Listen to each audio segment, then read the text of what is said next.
The story you are about to hear is true. Only the names have been changed to protect the innocent. You're a detective sergeant. You're assigned a homicide detail. A potential killer is on the loose in your city. He's robbed 6 people. For no reason at all, he beats his victims senseless. He moves fast. He's well armed. Your job, stop him. Dragnet, the documented drama of an actual crime. For the next 30 minutes, in cooperation with the Los Angeles Police Department, you will travel step by step on the side of the law through an actual case transcribed from official police files. From beginning to end, from crime to punishment, Dragnet is the story of your police force in action. It was Thursday, March 8th. It was windy in Los Angeles. We were working the night watch on a homicide. My partner's Ben Romero. The boss is Thad Brown, chief of detectives. My name's Friday.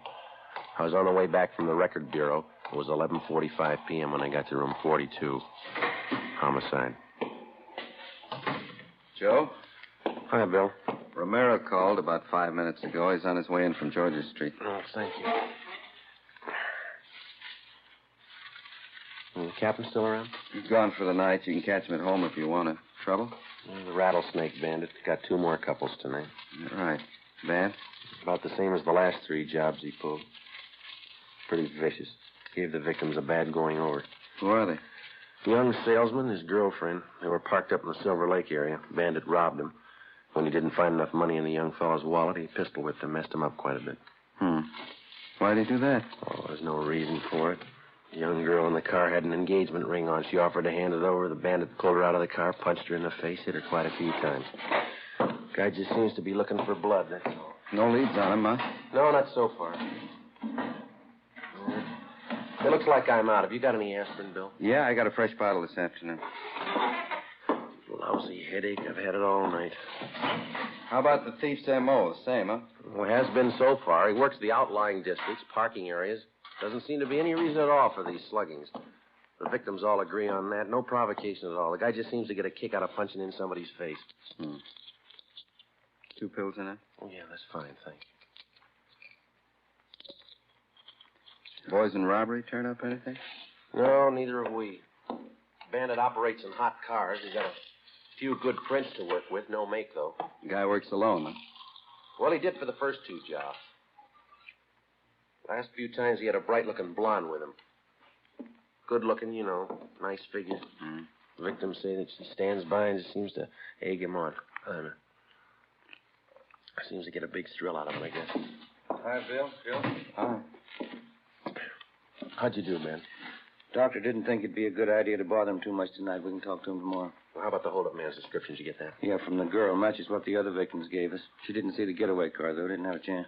Well, how about the young fella? Is he still unconscious? Yeah, they're going to move him to the county hospital. You should have seen his face. Yeah? Terrible. It's a mess. This bandit's girlfriend, the blonde, nothing at all on her? Victim says she's got a nice figure and good looking. Quite a few like that in Los Angeles.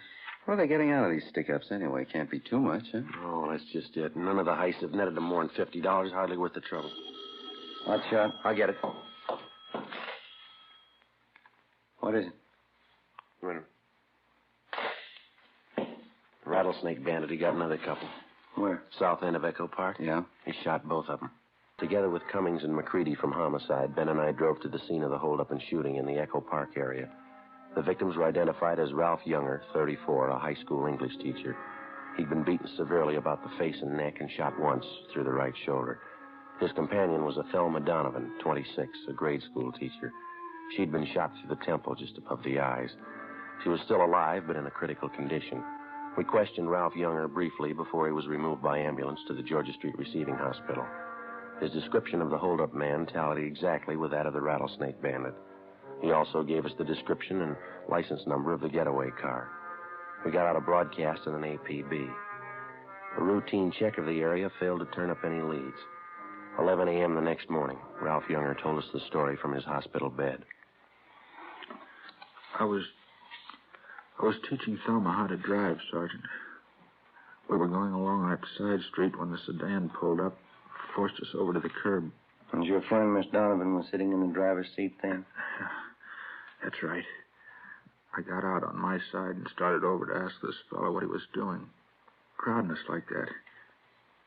He rushed up to me and started slugging me in the face with his gun. I went down. Mm-hmm. Well, what did Miss Donovan do? She started hollering for help. The hold-up guy ran over and shoved his gun at her. He had it pointed at her head. And he grabbed Thelma's purse and started looking through it. For money, I guess. Uh-huh. Say, would you mind moving this pillow over a little bit? Sure, you betcha. Oh, there we are. There, how's that, okay? Oh, under the shoulder, please. All right. Yeah. There you are. That's fine. Thanks. Were you lying on the street while all this was going on, Mr. Younger? No, he yanked me to my feet, made me stand by the car with my hands up. Thelma was crying. The hold-up man looked through her purse, and then he said, "Who are you trying to kid, lady? You got more money than this." Thelma told him the truth. It was all she had, $3. Well, what happened then? He shoved the barrel of the gun against her head, right here by the temple. Then I heard the gun go off. Thelma fell over in the seat. There wasn't any reason for it. No reason at all. Just shot her. Well, what did you do then? Do you remember? I jumped for the man. I wanted to kill him right there. He turned and fired the gun at me. Hit me right here, below the shoulder. Uh-huh. Then he ran out and got in his car and drove off. There was a blonde girl with him. I got a good look at her. Blonde, pretty, attractive. Uh-huh. Well, is there anything else about the man's description that you might have forgotten to tell us last night? No, I don't think so. I gave you the license number of his car. Can't you find him that way? It was a stolen car, Mr. Younger. He took it from one of his other victims. It was found out in Wilshire this morning. Abandoned. I only wish I'd got my hands on him. Poor Thelma. How is she, do you know? Well, there's no late report. Maybe you better check with the doctor, huh? Yeah. Hey, before you go, would you mind ringing this button here? It's for the nurse.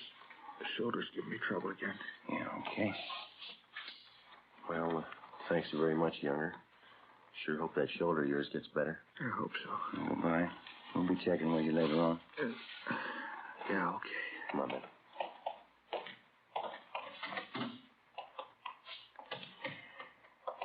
Romero? Joe? How'd you do, Bill? Checked with the doctor. Donovan girl's still unconscious. Pretty critical. Uh-huh. What'd the doc say? Is she gonna pull through? She might. They can't tell yet. One thing's sure, though. What's that? Bullet did a lot of damage. Yeah. She's totally blind. 4 days before a bullet from the hold-up gun had blinded schoolteacher Thelma Donovan for life, the rattlesnake bandit and his blonde girlfriend were unknown to the city of Los Angeles. In the space of little more than 96 hours, they'd robbed and slugged a dozen people from one end of the city to the other. In every case, the attacks were just about as brutal and vicious as they were unprovoked. The amount of money taken from each victim was negligible. The only apparent conclusion was that the bandit and his girlfriend were out for blood. That night, despite a citywide alert to all radio cars and patrolmen, the suspects robbed and slugged 2 more couples between the hours of 10 p.m. and midnight. Between midnight and 1:30 a.m., they got 2 more victims. 2:30 a.m., Ben and I got back to the city hall, the carpool. 11A, Sixth Spring, 118 Sixth Spring. Meet the officer. Looks like a place over there, huh? Mm-hmm. Wonder how McCready and Cummings made out. I hope they got more than we have. Yeah. Yeah, this is good right here. Want to get the radio, Joe? Yeah, fine. Let's go. Doggone it. I knew I forgot something. What's that? Cigarettes. You got any left? I don't think so. Old pack is all. No, there's one left in here. No, that's all right. I can't take your last smoke. Well, go ahead. There's a machine upstairs by the elevator. I'll get some. All right.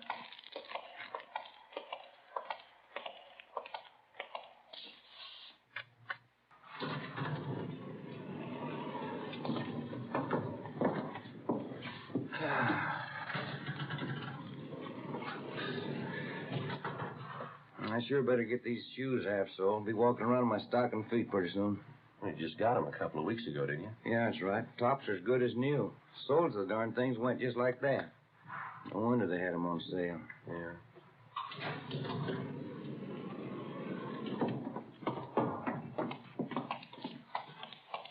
In just a minute, I want to get those smokes. Oh, yeah.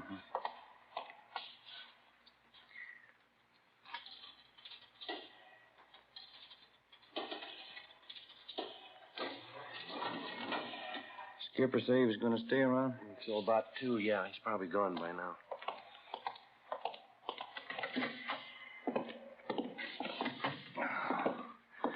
Yeah, it's a long day. Is anything in the book? Just a minute. Yeah, your wife called. I want you to get a refill on that prescription for your little boy. Oh. Hiya. How'd you two do? Nothing. How about you? Chandler called from robbery a minute ago. Thinks they may have something. Yeah? At 211, big service station out on Pico. Hold-up man had a blonde in the car with him. What about description? Jibes pretty well with the guy we're after. Well, the M.O. doesn't. That thief and his girl haven't tried anything but car hold-up since they started. How'd they manage the job? Well, you know how they've been operating for transportation. They rob the people, steal their car. When they reach another victim, they transfer to his car. First time they switched that system was tonight. Hold up on South Hoover, the man and his wife. Instead of changing over, they stayed in the blue Chevy coupe. Same one they took in the job before that. Up to now, they've used the same hot car in the last 3 jobs. Sure going to help if they stick with it. What about the gas station attendant? Well, excuse me, probably Chandler.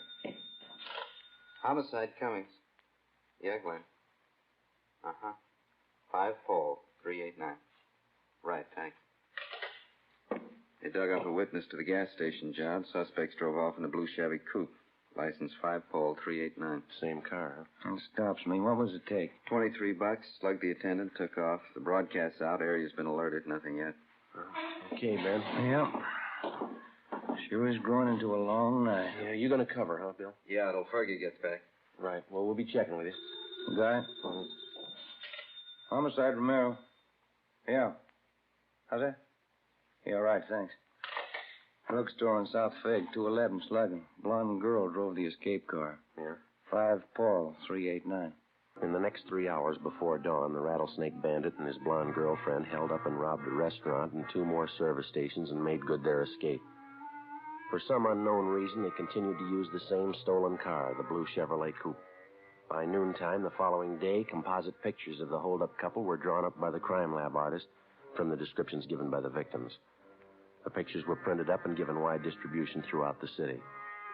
The description and license number of the escape car was in the hands of every radio car and patrolman in all divisions. The search was intensified. It got us nothing. The following night and early morning, without even slowing their pace, the suspects added 4 more holdups and sluggings to their credit. One of the victims was Fred Lerner, proprietor of a small lunch counter near 18th and Olive. I've been held up before, officer, 6 times.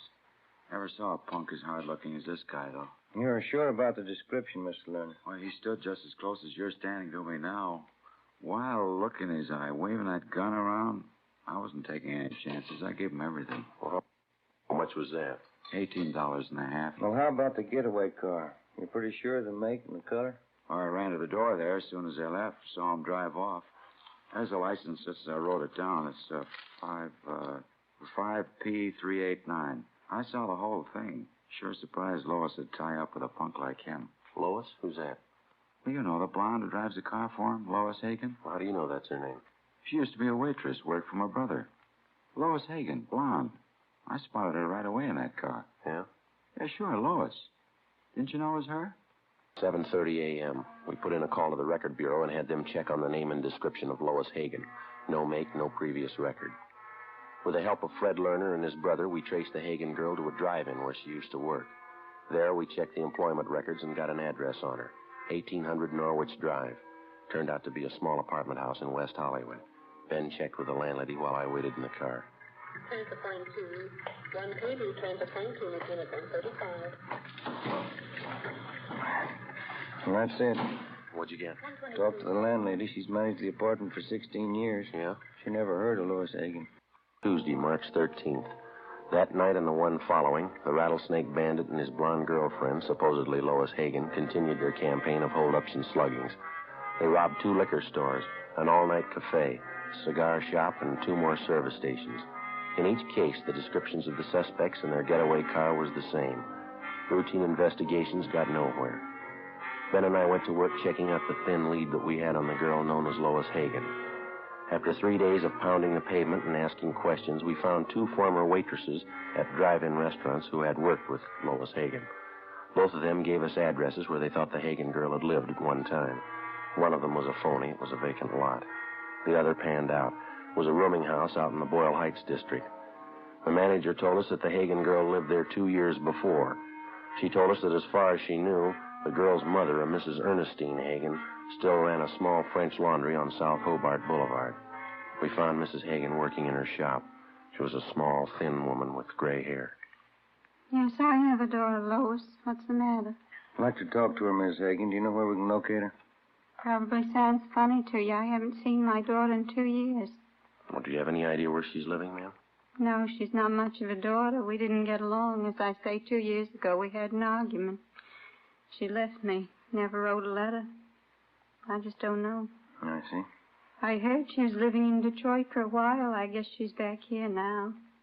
One of my lady friends, Mrs. McCormick, saw Lois shopping out in Hollywood. That was about a month ago. Mm-hmm. How old is your daughter, Miss Hagen? She'll be 20 next month. She looks older than she really is. Won't you excuse me, please? My flat iron back here. I have it heating. Certainly, ma'am. Do you have a copy of the composite picture of the girl? Yeah. That's right here. Okay. I didn't realize it was getting so late. I have this rush order to get ready by 4 o'clock, officers. If you want, you can come back here. We can talk while I get it out. All right, ma'am. Thank you. Come on. There's a chair there, would you like? Oh, thank you. Seems I'm always so busy lately. I used to have some fine help. It's not so easy to find anymore. This iron seems awful hot. It's all right. I wonder if you'd mind looking at this picture, ma'am, this one here. Yeah, all right. Looks something like Lois. You're looking for her, is that it? She done something again? Well, we're not sure, ma'am. Has she been in trouble before? I can't be more ashamed of her than I already am. Yeah, she's been in trouble before. She was nothing but trouble. My only child. Her father died when she was a baby, but I guess she needed a father. I couldn't do anything with her. Was your daughter ever in any serious trouble? With the police, I mean? I don't know, maybe. She was. I didn't hear about it. And I tried to understand her. We never got along. I don't know. This makes me sick to think about it. Well, how about her friends, Mrs. Hagen? I mean, her recent friends. Do you happen to know any of them? No. Lois never brought them home. I knew they were tramps. I heard the way the neighbors were talking. Trampy fellas, trampy girls, drinking, doing things. You know, she didn't learn those things at home. Well, what was Lois' last known address? Do you have any idea at all? Place in Boyle Heights, a boarding house. Last I heard of Lois, she never wrote a letter. That's another thing. Yes, ma'am. She could have had the best education any girl could want. I worked 12 years in the laundry here to give it to her. I sent her to the convent. Even the nuns couldn't do anything with her. She only sassed them back. She finally quit altogether. I don't know. Can you think of anybody who might know where your daughter is? Maybe one of your relatives? We don't have any relatives here. I have a brother in Ohio, that's all. These lace blouses are an awful lot of trouble. Would you pull out that plug, Sergeant, please? Yes, ma'am. I wonder if you have a picture of your daughter that we could borrow. We'll see that it's returned to you. Yeah, all right. I got lots of pictures of Lois. She's a pretty girl, you know. Looks quite a bit like me when I was young. Yes, ma'am. Well, thanks very much for your time. Even the nurses at the hospital said it when Lois was born. Beautiful child. Certainly strange, isn't it? How's that? When they're babies, they all look so clean and so good. Yes, ma'am. What happens to them? Before we left Mrs. Hagen, we got a photograph of her daughter, Lois, and then we drove back to the office. We spent the rest of the afternoon showing the picture to several of the robbery victims. All of them identified the Hagen girl as the bandit's accomplice. We got out a supplementary broadcast. That night, the holdup couple failed to put in an appearance. The following night, the same. Not a sign of them. Still no sign of the escape car either. Where they might be hiding out, we had no idea. The search went on. Repeated checks through the stats office and the record bureau failed to turn up any new leads. We stayed on it. 4 nights later, the still unidentified holdup man and Lois Hagen started in all over again. 2 drugstore holdups, 2 robberies of couples in parked cars. All of the victims were beaten senseless. Monday, March 19th, 8 a.m. Joe? Hi. They turn up anything last night? 2 more jobs. Both victims identified the Hagen girl as the accomplice. Anything else? Still using the same escape car. That's about it. Yeah. Well, we're no closer than we were a week ago, huh? I checked the hospital on the druggist they slugged. How's he doing? I don't know yet. Still unconscious. I'll get it. Homicide, Friday. Yeah, Mike. Where? Yeah, right away. What have you got? 32R. They're out on 18th and Hill. Yeah? The holdup car. They just spotted it. 8:20 a.m. Together with Cummings and McCready, we drove out to 18th and Hill, where the officers in Unit 32R had the holdup car staked out. It was parked in the back of a large service station on Hill Street near the corner of 18th. We talked with the manager, and he told us that a blonde girl answering Lois Hagen's description had left the car there earlier that morning just to have the distributor fixed and the battery recharged. She told him that she'd call for the car early that night. Because of the way that the service station was situated, it would have been impossible to stake out on the blue coupe without making it look obvious. We explained the setup to the manager and made arrangements for Ben and I to pose as employees. That way we could keep a close watch on the car until the suspects called for it.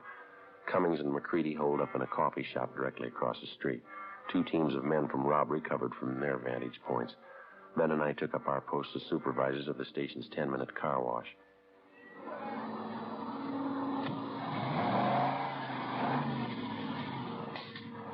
They sure do a great business here, huh? Yeah. You mentioned to the manager about keeping the area clear around that car, didn't you? Yeah, it's all set up. We're not going to have an excuse in the world if we miss those 2. Yeah, if they show up. What are we supposed to do now? Pull these tickets off the cars as they move off the wash line? Yeah, that's all. Just slip the tickets in that box over there, see? Mm-hmm. Must have run them a few dollars, huh, installing all this equipment. Seems to be paying off, doesn't it? What time you got now? A few minutes past 4. Want to smoke? No, I just put one out. 1 a.m.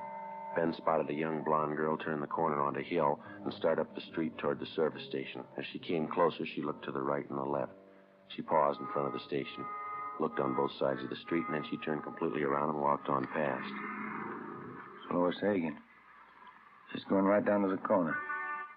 How about it? Yeah, I'll put in with you. How about a tail? We can't just let her walk away from us. No, just a minute. Take a look.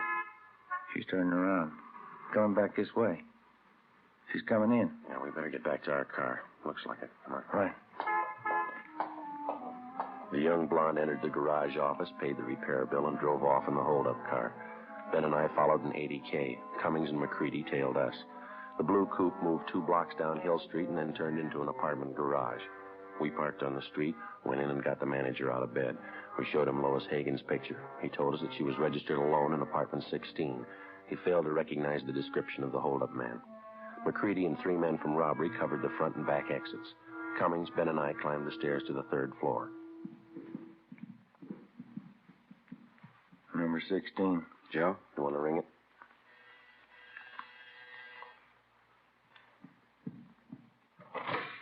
Yeah? Sorry, ma'am. Bedroom, Bill. Right. I'll take the kitchen. Wait a minute. What is this? Police officers, you Lois Hagen? You get out of here. Let me in. Bedroom's empty. Nothing back here. All right, where is he? Come on, let's have it. Frank, get out! Cops, Frank, get out! Upstairs, Joe. Watch her, Bill. I got her. Come on, baby. Yep.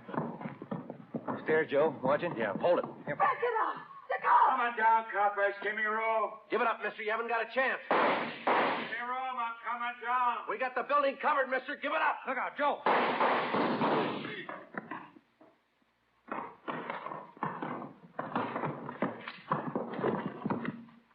I'll get his gun. How is he? Dead. Joe, Ben, you all right? Yeah, Bill. You want to take the girl downstairs? Let me see him, please. Frank, All right, lady. it didn't have to happen. I tried to tell him, get away. He wouldn't listen, never listened. Let's go. We were married yesterday. You didn't know that, did you? Just married. Yeah. Married 2 days. Yeah, well, the honeymoon's over. Come on, lady. The story you have just heard was true. Only the names were changed to protect the innocent. On August 5th, trial was held in Superior Court, Department 87, City and County of Los Angeles, State of California. The body of the dead hold-up man was identified as that of Frank Ralston Kilbride. His accomplice, Lois Hagen, was tried and convicted on 6 counts of armed robbery and assault with a deadly weapon. She received sentences as prescribed by law and is now serving her term in the state penitentiary for women. You have just heard Dragnet, a series of authentic cases from official files. Technical advice for Dragnet comes from the Office of Chief of Police W.H. Parker. We the People is next on NBC.